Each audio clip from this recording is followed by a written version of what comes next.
এখন বাজে রাত্রি 11:30। হৃদ রান্নাঘরে এসছে। এখানে তো ওপেন রান্নাঘর, তো সেই জন্যে ও আরামসেই ঢুকে যেতে পারে। তো এসে বসে গেছে, ভালো করে বসে ঝুড়ি থেকে একটা একটা করে বাসন বের করছে, করে রাখছে। ও কি করতে চাইছে বুঝতে পারছি না। এত রাত্রে ও কি খাবার টাবার বানাতে চাইছে নাকি কে জানে। হ্যাঁ, বাটি নিচ্ছে, থালা নিচ্ছে।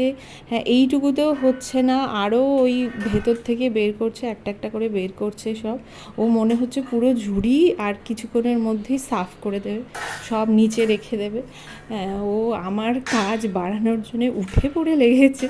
হ্যাঁ, এরা তো সারাদিন কতবার যে ঘুমোচ্ছে ঠিক নেই। সারাদিন পর রাত্রিবেলা ওদের এত এনার্জি কোথা থেকে আসে আমি বুঝি না।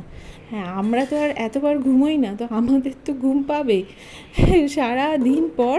আর মানে কি বলবো, এত কাজ বেড়ে যাচ্ছে।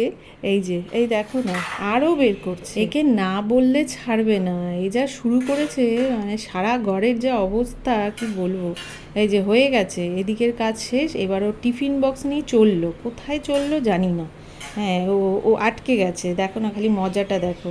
ও বেরোতে পারছে না, ও সামনে এমন বাসন রেখেছে ও নিজেই আর বেরোতে পারছে না। হ্যাঁ, দেখি আমি খালি মজা দেখছি দাঁড়িয়ে দাঁড়িয়ে ও কী করে। হ্যাঁ, এবার হামাগুড়ি দিয়েও পার হবে, ওগুলো সরিয়ে পার হতে পারছে না, হামাগুড়ি দিয়ে পার হবে।